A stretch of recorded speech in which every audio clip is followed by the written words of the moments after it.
تعالیٰ نبی کو خود چنتے ہیں اور خود اللہ تبارک و تعالیٰ نبی کی تربیت کرتے ہیں اور خود حفاظت بھی کرتے ہیں۔ جتنے بھی انبیاء علیہ السلام دنیا میں تشریف لائے ہیں، اللہ تبارک و تعالیٰ نے ان کو منتخب کیا ہے، چنا ہے، اور ان کی اصل بھی کیا ہے؟ ان کی مٹی بھی جنت سے ملی ہوئی ہے۔ زیادہ تر ان کا تخلیق میں حصہ مٹی کا، جنت کا ہے،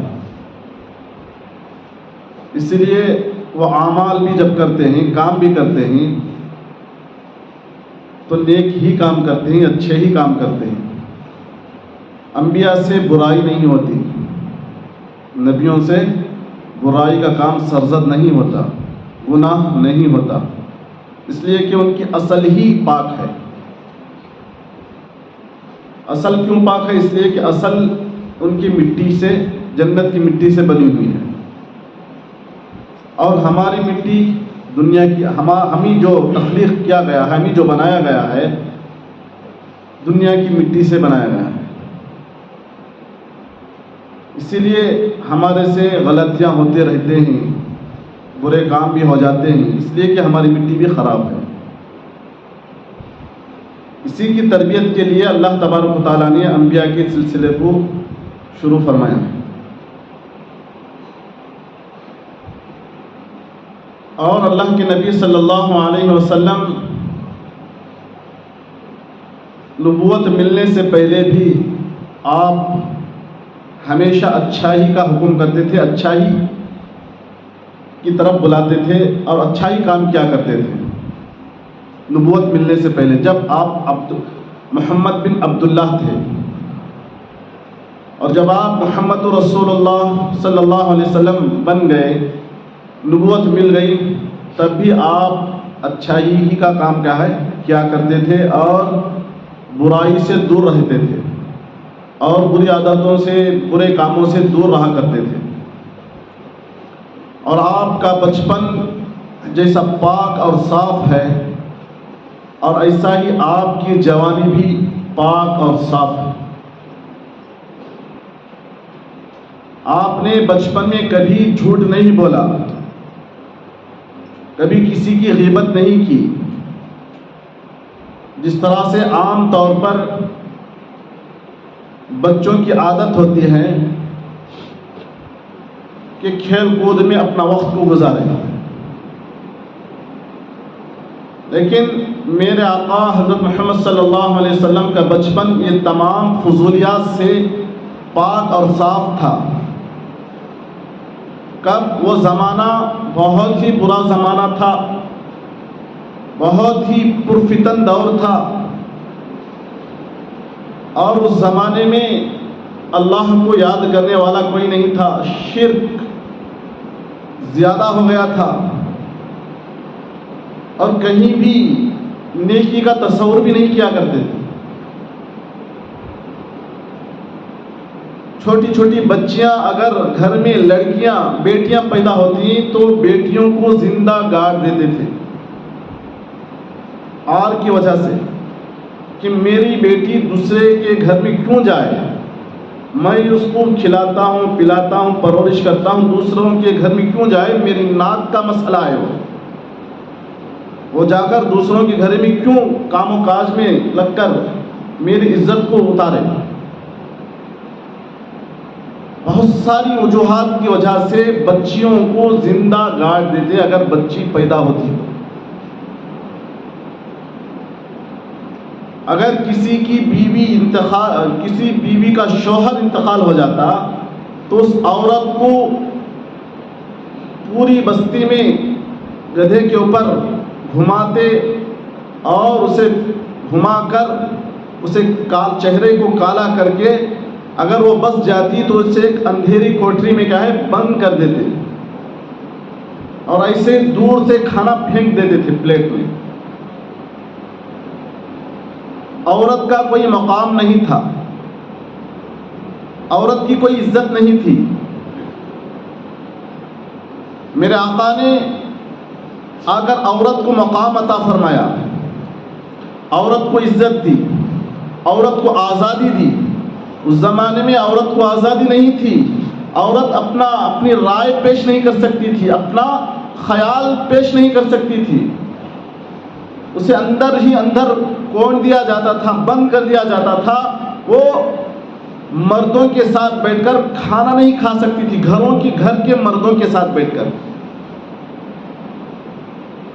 ایسا عورت کو بے عزت کیا جاتا تھا، عورت کا کوئی مقام نہیں تھا۔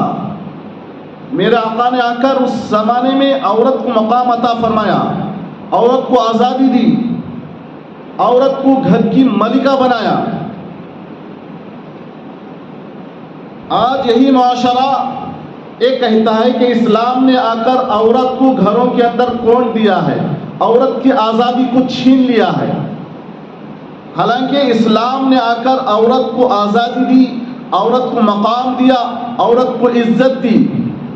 آج جو عورت کو آزادی کے طور پر آزادی کا بہانہ بنا کر دکانوں میں لایا جا رہا ہے، روڈوں میں لایا جا رہا ہے، پارکوں میں لایا جا رہا ہے، ہوٹلوں میں لایا جا رہا ہے، آج سنیماؤں میں لایا جا رہا ہے، یہ عورت کی بے عزتی کی جا رہی ہے۔ عورت کو کھیل بنا دیا گیا ہے، کھیل کا ایک حصہ بنا دیا گیا ہے۔ یہ آزادی نہیں ہے، یہ عورت کو ٹیشو پیپر کی طرح استعمال کیا جا رہا ہے، اس کو آزادی کہتے ہیں۔ کیا یہی آزادی ہے؟ میرے آقا نے اس زمانے میں آ کر جب عورت کی آزادی کو چھینا گیا تھا، عورت کو ذلیل کیا جا رہا تھا، عورت کو بے پردہ کیا جا رہا تھا، میرے آقا نے آ کر عورت کو مقام عطا فرمایا، عورت کو آزادی عطا فرمائی، عورت کو گھر کے اندر ملک عطا فرمایا، اور فرمایا عورت کے مقام کے طور پر اگر یہ تمہاری ماں ہے تو اس کی ماں کی قدموں کے نیچے کیا جنت ہے، اتنا بڑا مقام عطا فرمایا ہے۔ اگر بہن ہے تو وہ بھائی کی ناموس ہے، عزت ہے، بہن کی وجہ سے بھائی کو عزت ملتی ہے۔ اگر بیوی ہے تو اس کو کھلانے پر تمہیں ثواب دیا جائے گا۔ اس طرح سے میرے آقا نے عورت کو مقام عطا فرمایا۔ ایسے زمانے میں، ایسے ماحول میں میرے آقا نے کبھی جھوٹ نہیں بولا، کبھی غیبت نہیں کی، بچپن ہی سے پاک و صاف تھے ہر اعتبار سے آقا نے، اور بچپن ہی سے اللہ کو یاد کیا کرتے تھے، اور راتوں کو جاگا کرتے تھے، رات کو جاگتے تھے، تہجد کے وقت بچپن میں ہی 2 سال کی عمر ہے، 4 سال کی عمر ہے، 5 سال کی عمر ہے، جاگ رہے ہیں، 8 سال کی عمر ہے، جاگ رہے ہیں۔ صبح کو اٹھنے کی آپ کی عادت تھی، تہجد کے وقت میں بچپن ہی سے اٹھا کرتے تھے۔ تبھی جا کر نبی کی جو عادت ہوتی ہے، نبی کی جو طبیعت ہوتی ہے نا، اللہ تبارک و تعالیٰ نبی کی طبیعت ہی کو شریعت بنا دیتے ہیں۔ بات سمجھ میں آ رہی نا؟ نبی کی جو طبیعت ہوتی ہے، نبی کی جو عادت ہوتی ہے، اللہ تبارک و تعالیٰ اسی کو شریعت بنا دیتے ہیں۔ شریعت کا معنی قانون، اللہ کا قانون، کانسٹیٹیوشن، قانون بنا دیتے ہیں، شریعت بنا دیتے ہیں۔ کیوں شریعت بناتے ہیں؟ اس لیے کہ نبی پاک ہوتا ہے۔ نبی کیوں پاک ہوتا ہے؟ نبی کی اصل جو ہے جنت کی مٹی سے بنی ہوئی ہے، اور نبی جو اعمال کرتے ہیں جنت کو جانے والے اعمال ہی کرتے ہیں، اور ہمیشہ جنت ہی کی فکر ہوتی ہے، اور جو کام بھی کرتے ہیں وہ جنت کو جانے والے کام ہی کرتے ہیں۔ جیسے کہا جاتا ہے کہ نبی کے کھانے کی طرح تم بھی کھاؤ، نبی کے سونے کی طرح تم بھی سو، نبی کی بات کرنے کی طرح تم بھی بات کرو، اور نبی کے چلنے کی طرح تم بھی چلو، نبی کے لباس کی طرح تمہارا لباس بھی ہو۔ کیوں کہا جاتا ہے؟ اس لیے کہ یہ جو ہے نا، یہ شریع قانون نہیں ہے، یہ نبی کی طبیعت ہے، نبی کی عادت ہے۔ اللہ تبارک و تعالیٰ نبی کی عادت کو، نبی کی طبیعت کو شریعت بنا دیتے ہیں۔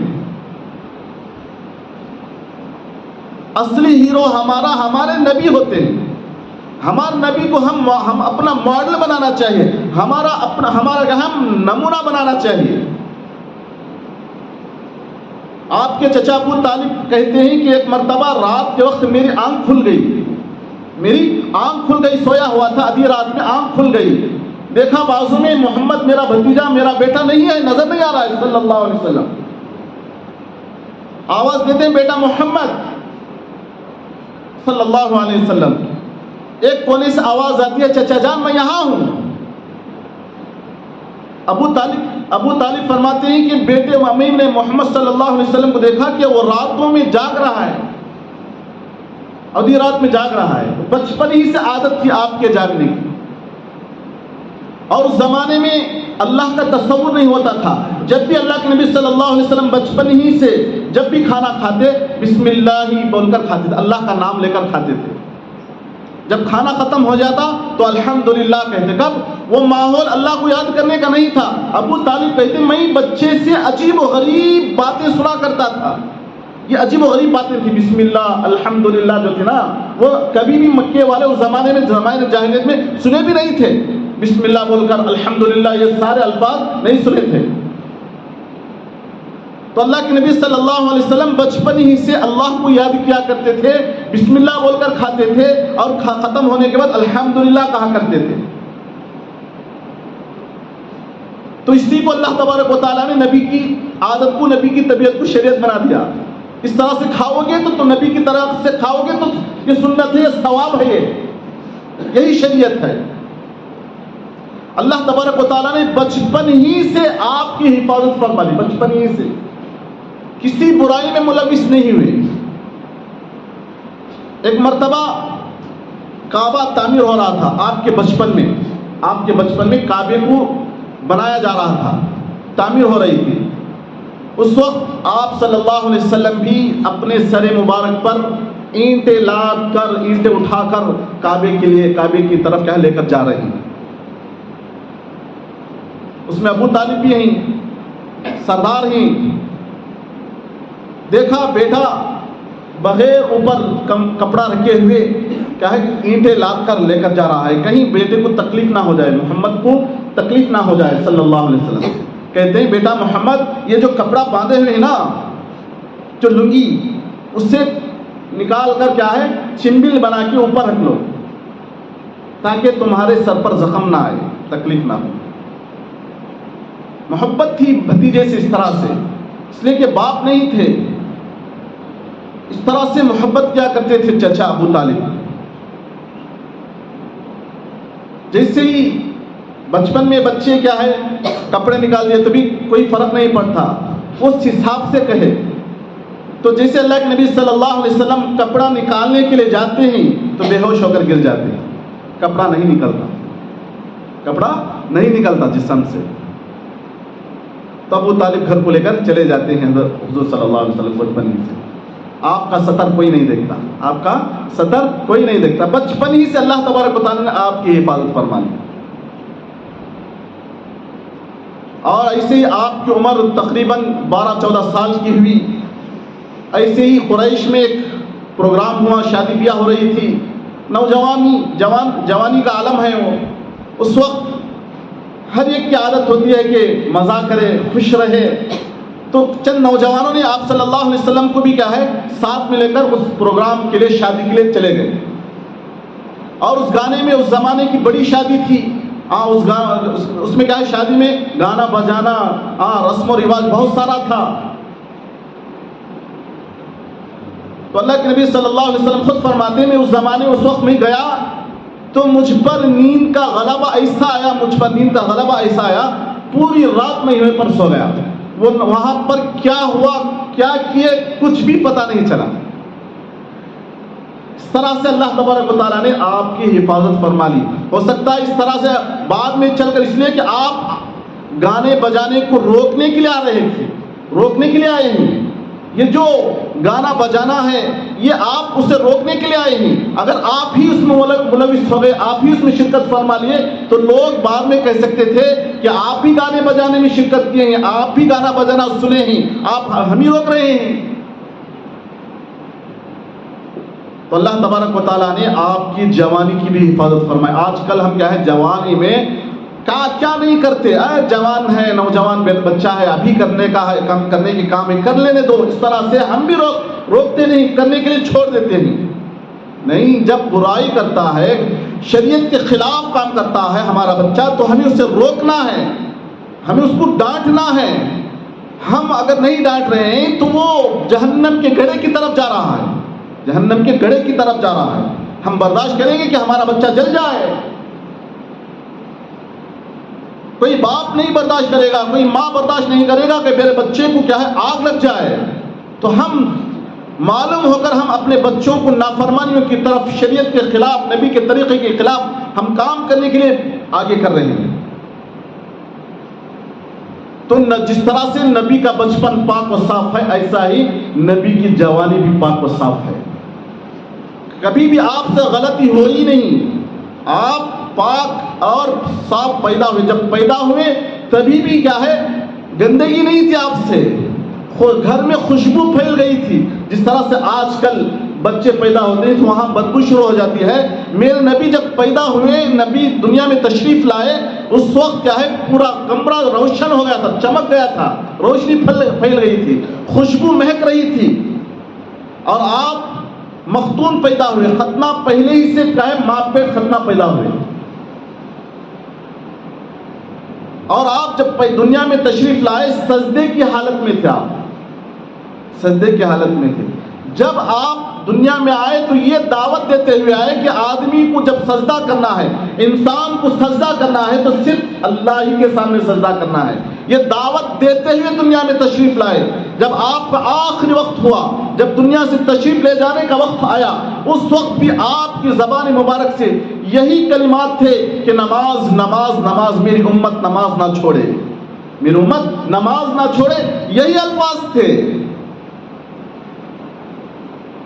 تو آپ پاک و صاف پیدا ہوئے۔ جوانی میں بھی آپ کیا ہے، آپ کا تجارت کیا تھی؟ آپ جب بڑے ہوئے تو تجارت کی طرف کیا ہے دھیان دینا شروع کیا کہ کسی کے ماتحت رہنا، کسی کے بوجھ، کسی کا بوجھ بننا، یہ آپ کو پسند نہیں تھا۔ آپ سب سے پہلے بکریاں چرانے کا کام کیے ہیں، بکریاں چرانے کا کام کیے ہیں۔ بکریاں چرانا ایک شریف لوگوں کا کام ہے، شریفانہ کام، عزت والا کام ہے۔ اس میں ایک تربیت بھی ہوتی ہے۔ جس طرح سے بکری ادھر ادھر بھاگتی ہے، دوڑتی ہے، اس کو سنبھالنا پڑتا ہے۔ یہ نبی کی تربیت اللہ تبارک و تعالیٰ اس طرح سے کیے۔ ہر نبی کی تربیت، اللہ کے نبی صلی اللہ علیہ وسلم نے فرمایا جتنے بھی انبیاء علیہ السلام آئے سارے کے سارے بکریاں چرانے کا کام کیے ہیں۔ پوچھا گیا یا رسول اللہ صلی اللہ علیہ وسلم کہ آپ نے بھی بکریاں چرائی ہیں؟ فرمایا میں نے بھی بکریاں چرائی ہیں۔ یہ اس لیے تربیت ہوئی کہ اس میں جسمانی ورزش بھی ہوتی ہے، جسمانی طاقت بھی ہوتی ہے۔ ادھر سے ادھر بھاگو، ادھر سے ادھر سے بکریوں کو جمع کرو، ایک ورزش ہوتی ہے۔ لیکن ہم لوگ کیا کریں، نہ ورزش کرتے ہیں نہ ہم ایکسرسائز کرتے ہیں، بس ایسے ہی زندگی بھر کیا ہے ایسے خاموش ہو جاتے ہیں، ایسے رہتے ہیں اور ڈاکٹروں کو کیا ہے ہمیں پیسہ خرچ کرتے رہتے ہیں۔ ارے یہ ایکسرسائز کرنا، اپنی صحت کا خیال کرنا، یہ بھی دین ہے، یہ بھی عبادت ہے، یہ بھی عبادت ہے۔ اپنی طبیعت کا خیال کرنا، جب طبیعت صحیح رہی تو ہم صحیح معنی میں عبادت کر سکتے ہیں، ہم اچھی طرح سے عبادت کر سکتے ہیں۔ اگر طبیعت ہی خراب ہو گئی، نہ ہم نہ عبادت میں شوق آ رہا ہے، نہ کبھی ہمیں کیا نماز پڑھنے کا شوق آ رہا ہے۔